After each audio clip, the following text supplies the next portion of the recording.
मर्द वो नहीं जो सिर्फ फिजिकली स्ट्रॉन्ग नजर आए, बल्कि असली मर्द वो है जिसका माइंड उसके कंट्रोल में हो। No distractions, no unnecessary desires. उसका फोकस क्लियर होता है, उसका गोल स्ट्रॉन्ग होता है, और इस असल मर्दानगी का गहरा ताल्लुक होता है आपके टेस्टोस्टेरोन से। जिंदगी में दो तरीके के लोग होते हैं, एक जो हर दिन थके रहते हैं, कंफ्यूज रहते हैं, और दूसरे जो हर सुबह एक मिशन के साथ उठते हैं। उनकी आंखों में स्पार्क होता है, एनर्जी उनकी बॉडी से झलक रही होती है, और इन दोनों में सिर्फ एक चीज का फर्क होता है, टेस्टोस्टेरोन लेवल का कम रहना। टेस्टोस्टेरोन ये सिर्फ एक हार्मोन नहीं, एक आग है, आग जो आपके मसल बनाती है, आपके अंदर कॉन्फिडेंस बढ़ाती है और आपके अंदर एक अल्फा माइंडसेट जगाती है। यह हार्मोन आपके बॉडी के अंदर हर चीज पे असर डालता है। आपका मूड हो गया, आपका एनर्जी लेवल, आपका फोकस, आपके फेलियर से लड़ने की एनर्जी, आपका मोटिवेशन, ये सब इस हार्मोन के अंदर आता है। ये दुनिया चाहती है कि आप वीक बनो, ओबीडिएंट बनो, कंज्यूम करते रहो, बस क्वेश्चन ना करो। क्या आपने माइक टायसन का नाम सुना है? जब वो 20 साल के थे तो उनका टेस्टोस्टेरोन लेवल इतना हाई था कि वो सिर्फ फिजिकली नहीं, मेंटली भी बीस्ट मोड में थे। हर दिन 4 बजे उठना, ट्रेनिंग, डिसिप्लिन, एग्रेशन, वो सब टेस्टोस्टेरोन के पीक लेवल का नतीजा था। लेकिन ऐसा सिर्फ एथलीट्स के साथ नहीं होता। एक नॉर्मल स्टूडेंट भी, एक ऑफिस वर्कर भी, और एक बिजनेसमैन भी अगर अपने हार्मोन लेवल्स को बूस्ट करे तो वो भी अपनी जिंदगी का गेम चेंज कर सकता है। अब बात करते हैं साइंस ऑफ लो टेस्टोस्टेरोन। मतलब कि अगर आपका टेस्टोस्टेरोन लेवल कम है तो ये जो मैं आपको निशानियां बताऊंगा, साइंस बताऊंगा लो ऑफ टेस्टोस्टेरोन की, तो यहाँ से आप अपना मैच कर सकते हो। अगर आपको यहाँ पे 1-2 निशानियां भी आपकी मैच हो जाती हैं तो आप समझ जाना कि आपका टेस्टोस्टेरोन लेवल कम है, जिसकी वजह से ना आप अपना रूटीन सही कर पा रहे हो, ना डिसिप्लिन के साथ अपना एक रूटीन चला पा रहे हो, ना मोटिवेट होते हो। अभी हम बात करते हैं कि साइंस ऑफ लो टेस्टोस्टेरोन क्या है।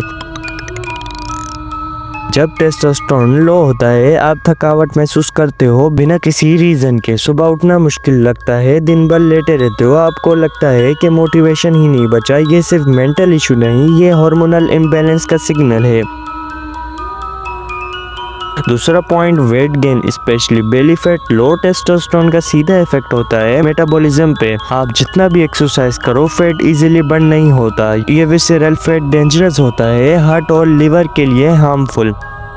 तीसरा sign, depression and anxiety, hormonal imbalance. आपका मूड बार बार चेंज होता है, छोटी बातें टेंशन देने लगती हैं और कॉन्फिडेंस टूटने लगता है। आपको नेगेटिविटी घेरती है बिना किसी रीजन के। इसका असल रूट टेस्टोस्टेरोन का लो लेवल हो सकता है। लो सेल्फ कॉन्फिडेंस, आप खुद पे डाउट करने लगते हो, डिसीजंस लेने से डरते हो, अपने आपको मिरर में देखने तक अवॉइड करने लगते हो। आपका गेस्टर्स, पोस्टर्स, वॉक सब वीक हो जाते हैं। कॉन्फिडेंस किसी एक्सटर्नल चीज से नहीं, हार्मोन से निकलता है। अब बात करते हैं कि अब इसे हम नेचुरली बूस्ट किस तरीके से कर सकते हैं अपने टेस्टोस्टेरोन लेवल को। सबसे पहले, workout like a warrior. Testosterone respond करता है स्ट्रेस पे, लेकिन गुड स्ट्रेस। जब आप हेवी वेट उठाते हो, आपका बॉडी सिग्नल भेजता है। कंपाउंड मूवमेंट जैसे स्क्वाट्स, डेडलिफ्ट्स, पुशअप्स सबसे इफेक्टिव होती हैं। जिम नहीं जा सकते तो घर में होम वर्कआउट करो। और अगर तुम लोग चाहते हो कि होम वर्कआउट कैसे करें, हमें तो आता ही नहीं और किस तरीके से करें, डेली कितने पुशअप करने हैं, तो तुम लोग के लिए मैं एक अपना टेलीग्राम चैनल बना दूंगा जिसमें मैं डेली स्क्वाट्स कितने करनी है, पुशअप्स कितने लगाने, वो सब मैं वहाँ पे गाइड कर दिया करूंगा। तो अगर तुम लोग ऐसा चाहते हो तो कमेंट कर देना मुझे, मैं जल्द से जल्द टेलीग्राम चैनल बना लूंगा। दूसरा पॉइंट है नींद का। मतलब कि आपका टेस्टोस्टेरोन रात को प्रोड्यूस होता है। जब आप गहरी नींद में होते हो तो 6 घंटे से कम नींद, मतलब 50 to 20% टेस्टोस्टेरोन ड्रॉप होना। स्लीप रूटीन फिक्स करो, सेम टाइम सोने लगो और उससे 1 घंटा पहले स्क्रीन से अवॉइड करो। देन उसके बाद cold shower and sunlight. Cold shower से कोर्टिसोल कम होता है जो टेस्टोस्टेरोन का दुश्मन है। सनलाइट से आपको विटामिन डी मिलता है जो टेस्टोस्टेरोन प्रोडक्शन में की रोल प्ले करता है। रोज 10 से 20 मिनट सनलाइट लो बिना सन स्क्रीन के। ये सिंपल हैबिट आपके हार्मोन्स लेवल को नेचुरली पुश करती है। Stress management, meditation, breathing exercise या जर्नलिंग, ये सब स्ट्रेस तोड़ते हैं। स्ट्रेस कम होगा तो टेस्टोस्टेरोन खुद ब खुद रिकवर करेगा। और ये जो मैंने आपको सारे पॉइंट्स जो बताए हैं, इसको आप नोट कर लो और अपनी डेली की लाइफ में यूज किया करो। अगर आपका टेस्टोस्टेरोन लेवल लो है तो आप नेचुरली बूस्ट कर सकते हो, इजीली अपना टेस्टोस्टेरोन लेवल हाई कर सकते हो, जिससे आप अपनी रूटीन को अच्छा बना सकते हो। आप पे मोटिवेशन भी होगी, आपका काम करने में मन भी लगेगा। कुछ लोग पूरी जिंदगी थक हार के जीते हैं और कुछ लोग अपने अंदर के बीस्ट को अनलॉक करके दुनिया जीत लेते हैं। टेस्टोस्टेरोन सिर्फ एक हार्मोन नहीं, ये लीडरशिप का फ्यूल है, फोकस का इंजन है और डोमिनेंस का असली सोर्स है। जिंदगी एक बैटलफील्ड है और सिर्फ वही जीतेगा जो अपने आप से जंग जीत चुका होगा। तो सवाल ये नहीं कि दुनिया तुम्हें रोक सकती है या नहीं, सवाल ये है क्या तुम खुद को कंट्रोल कर पाओगे, अपनी हर चीज को मेंटेन कर पाओगे। क्या तुम वाकई उस वर्जन के लायक हो जिसका सिर्फ तुम सपना देखते हो, या फिर तुम भी उन्हीं में से बन जाओगे जो जिंदगी भर सिर्फ सोचते ही रह जाते हैं। इसका फैसला तुम्हें अभी इस वीडियो के बाद ही लेना होगा ताकि तुम्हारी आने वाली लाइफ बेहतर बन सके।